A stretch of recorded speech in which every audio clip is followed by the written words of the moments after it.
যাদের আত্মত্যাগের বিনিময়ে আমরা এই স্বাধীন দেশ পেয়েছি, সেই সব সকল শহীদ বীর মুক্তিযোদ্ধাদের জানাই বিনম্র শ্রদ্ধা। সেই সাথে সবাইকে মহান বিজয় দিবসের শুভেচ্ছা জানিয়ে শুরু করছি বাংলা ভিউ রাতের সংবাদ। আর আপনাদের সাথে রয়েছি আমি সত্যজিৎ সিংহ। বিস্তারিত সংবাদের শুরুতেই জানিয়ে দিচ্ছি লতিফ ট্রাভেলস সংবাদ শিরোনাম।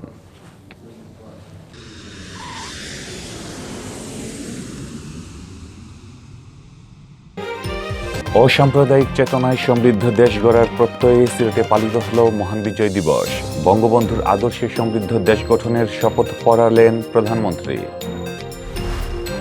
সিলেটে ডক্টর রেজা কিবরিয়া ও নুরুল হক নূরের নেতৃত্বাধীন গণ অধিকার পরিষদের বিশাল শোডাউন, শহীদ মিনারে শ্রদ্ধা নিবেদন। 3 সপ্তাহের সফর শেষে যুক্তরাজ্য থেকে ফিরেছেন সিলেটের জেলা আওয়ামী লীগের ভারপ্রাপ্ত সভাপতি শফিকুর রহমান চৌধুরী। বিমানবন্দরে নেতাকর্মীদের সংবর্ধনা। ওবায়দুল কাদের পুরোপুরি সুস্থ, 2-1 দিনের মধ্যে ফিরতে পারবেন বাসায়। সিলেটে 1,500 কর্মহীন ও অসহায় মানুষের মধ্যে খাদ্য সামগ্রী ও শীতবস্ত্র বিতরণ করেছেন প্রবাসী 2 ভাই। বাহরাইনে বাংলাদেশ দূতাবাসের উদ্যোগে বিজয় দিবস পালিত। এতক্ষণ দেখছিলেন লতিফ ট্রাভেলস সংবাদ শিরোনাম, এবারে বিস্তারিত।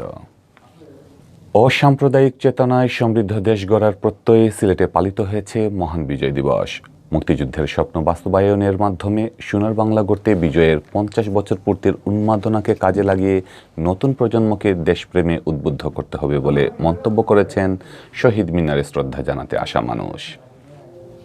বৃহস্পতিবার সকাল 6টায় শহীদ মিনার বাস্তবায়ন কমিটির পুষ্পার্ঘ্য অর্পণের মাধ্যমে সিলেট কেন্দ্রীয় শহীদ মিনারে শুরু হয় মহান বিজয় দিবসে শ্রদ্ধা নিবেদন। এরপর একে একে প্রশাসনের বিভিন্ন দপ্তর, আওয়ামী লীগ, বিএনপি, জাতীয় পার্টি, জাসদ, বাসদ, সিলেটের জেলা প্রেস ক্লাব সহ বিভিন্ন রাজনৈতিক, সামাজিক, সাংস্কৃতিক ও পেশাজীবী সংগঠনের পক্ষ থেকে শহীদ মিনারে শ্রদ্ধার্ঘ্য নিবেদন করা হয়। দিনভর শহীদ মিনারে ছিল সাধারণ মানুষের ভিড়। সংগঠন ছাড়াও অনেকে ব্যক্তিগতভাবে নিবেদন করেছেন ফুলেল শ্রদ্ধা। বিকেলে সিলেট জেলা স্টেডিয়ামে শপথ গ্রহণ অনুষ্ঠানে অংশ নেন কয়েক হাজার মানুষ। প্রশাসনের কর্মকর্তা, কর্মচারী, বিভিন্ন রাজনৈতিক, পেশাজীবী সংগঠনের নেতাকর্মী এবং শিক্ষা প্রতিষ্ঠানের শিক্ষক শিক্ষার্থীরা শপথ গ্রহণ অনুষ্ঠানে অংশ নেন। এ সময় পুরো স্টেডিয়াম লোকারণ্য হয়ে ওঠে। জয় বাংলা, জয় বঙ্গবন্ধু স্লোগানে মুখরিত হয়ে ওঠে পুরো স্টেডিয়াম। পতাকা হাতে উচ্ছ্বাসিত মানুষ অংশ নেন শপথ অনুষ্ঠানে। বিকাল 4:30টায় প্রধানমন্ত্রীর সাথে বঙ্গবন্ধুর আদর্শে উজ্জীবিত হয়ে উন্নত, সমৃদ্ধ ও সাম্প্রদায়িক চেতনায় সোনার বাংলা গড়ায় আত্মনিয়োগের শপথ নেন সিলেটের হাজার হাজার মানুষ।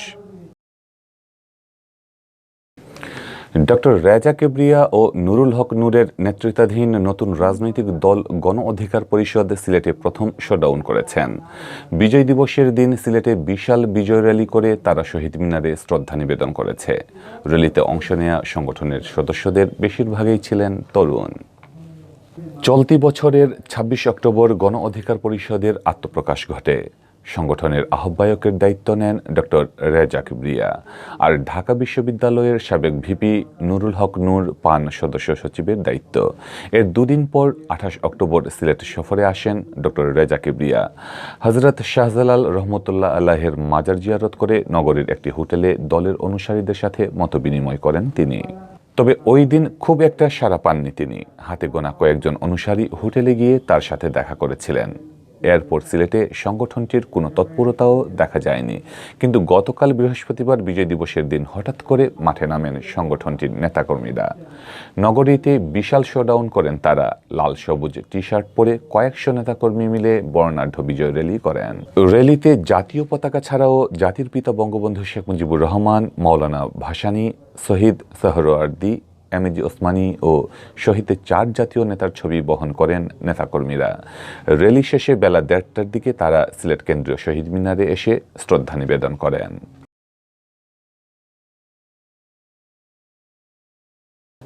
প্রায় 3 সপ্তাহের সফর শেষে যুক্তরাজ্য থেকে দেশে ফিরেছেন সিলেটের জেলা আওয়ামী লীগের ভারপ্রাপ্ত সভাপতি, সাবেক সাংসদ শফিকুর রহমান চৌধুরী।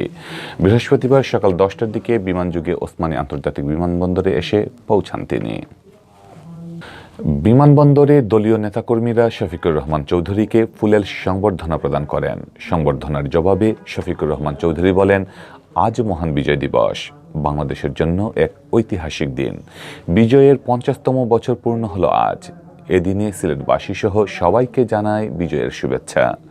তিনি বলেন, মাননীয় প্রধানমন্ত্রী শেখ হাসিনার দৃঢ় নেতৃত্বে বঙ্গবন্ধুর স্বপ্নের সোনার বাংলা গড়ে উঠেছে। দেশকে কাঙ্ক্ষিত গন্তব্যে নিয়ে যেতে আমাদের সবাইকে বঙ্গবন্ধু কন্যার নেতৃত্বে ঐক্যবদ্ধ থাকতে হবে। দেশ বিদেশে যে ষড়যন্ত্র চলছে তা মোকাবেলায় সজাগ থাকতে হবে। এ সময় জেলা আওয়ামী লীগের সাধারণ সম্পাদক অ্যাডভোকেট নাসির উদ্দিন খান, সাংগঠনিক সম্পাদক সাইফুল আলম রুহেল, প্রচার ও প্রকাশনা সম্পাদক অ্যাডভোকেট আব্বাস উদ্দিন, বিশ্বনাথ উপজেলা পরিষদের চেয়ারম্যান এস.এম. নুনু মিয়া, জেলা আওয়ামী লীগের সদস্য গোলাপ মিয়া, শাহিদুর রহমান চৌধুরী, জাবেদ সহ দলীয় নেতাকর্মীরা উপস্থিত ছিলেন। যুক্তরাজ্য সফরে বিভিন্ন সামাজিক, রাজনৈতিক ও পারিবারিক আয়োজনে যোগ দেন শফিকুর রহমান চৌধুরী।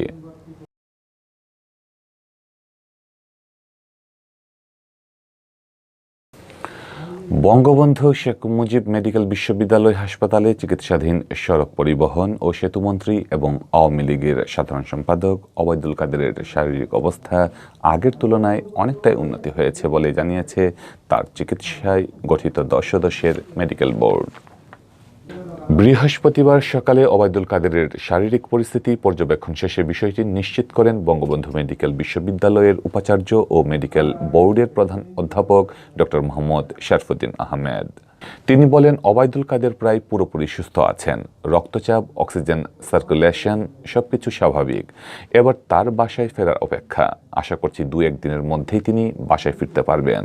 শরফুদ্দীন আহমেদ বলেন, শুরুতে যখন তিনি হাসপাতালে এসেছিলেন তখন তার বুকে একটু ব্যথা ছিল, ডায়াবেটিস একটু বেশি ছিল, হার্টে একটু সমস্যা ছিল। সবকিছু এখন স্বাভাবিক রয়েছে। খুব দ্রুতই তিনি বাসায় ফিরবেন। বুকে ব্যথা নিয়ে 14 ডিসেম্বর বুধবার বঙ্গবন্ধু শেখ মুজিব মেডিকেল বিশ্ববিদ্যালয়ে ভর্তি হন ওবায়দুল কাদের। তার চিকিৎসায় গঠন করা হয় 10 সদস্যের মেডিকেল বোর্ড। বোর্ডের তত্ত্বাবধানে ধীরে ধীরে তার শারীরিক অবস্থার উন্নতি হতে থাকে। 2019 সালের 3 মার্চ অসুস্থ হয়েছিলেন ওবায়দুল কাদের। সে সময় তাকে বিএসএমএমইউ এর কার্ডিওলজি বিভাগে ভর্তি করা হয়। পরীক্ষা নিরীক্ষা করে তার করোনারি ধমনীতে 3টি ব্লক পাওয়া যায়। উন্নত চিকিৎসার জন্য 4 মার্চ এয়ার অ্যাম্বুলেন্সে করে তাকে সিঙ্গাপুরে নেওয়া হয়। সেখানে মাউন্ট এলিজাবেথ হাসপাতালে চিকিৎসা শেষে ওই বছরের 15 মে তিনি দেশে ফেরেন। সিলেটে কর্মহীন গরিব ও মেহনতি প্রায় 1,500 পরিবারের মধ্যে খাদ্য সামগ্রী ও শীতবস্ত্র বিতরণ করেছেন প্রবাসী 2 ভাই। মঙ্গলবার সকালে নগরীর পাঠানটুলা, মদিনা মার্কেট, কালীবাড়ি, জালালাবাদ ভাটা এলাকায় চাল, ডাল, আলু, পেঁয়াজ, রসুন, তেল সহ শীতবস্ত্র বিতরণ করেন প্রচার বিমুখ প্রবাসী উদ্যোক্তা শামসুল ইসলাম ও মামুনুর রহমান প্রতিষ্ঠিত গোল্ডেন ড্রিম ফাউন্ডেশন। সংবাদের শেষ পর্বে আমরা প্রবাসীদের খবর নিয়েই শেষ করব আজকের সংবাদ। বাহরাইনস্থ বাংলাদেশ দূতাবাসের উদ্যোগে মহান বিজয় দিবস পালিত হয়েছে।